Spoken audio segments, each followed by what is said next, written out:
Littleton took a very long time to kill her. She quit struggling before I did.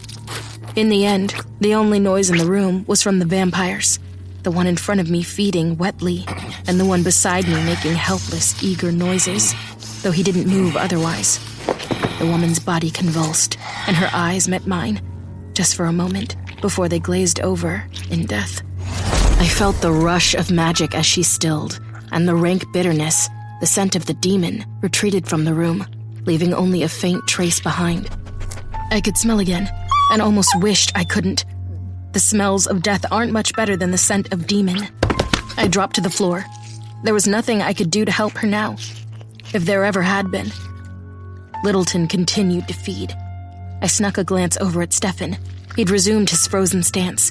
Even knowing that he'd been able to watch that scene with desire rather than horror, Stefan was infinitely preferable to Littleton. And I backed up until my hip bumped his thigh.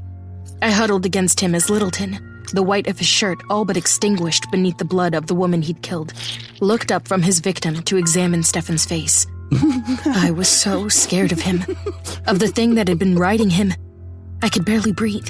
Oh, you wanted that? He held out a hand and brushed it over Stefan's lips. After a moment, Stefan licked his lips clean. Let me share. The other vampire leaned into Stefan and kissed him passionately. He closed his eyes, and I realized that he was finally within my reach.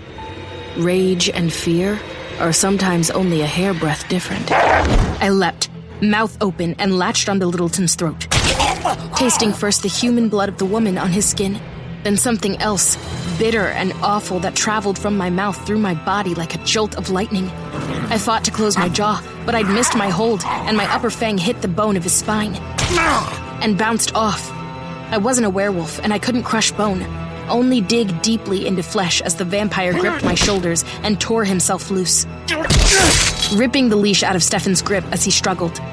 Blood spilled over his front, but the wound began closing immediately, the vampire healing himself even faster than a werewolf could have. In despair, I realized I hadn't seriously harmed him. He dropped me to the ground and backed away, his hands covering the wound I'd made.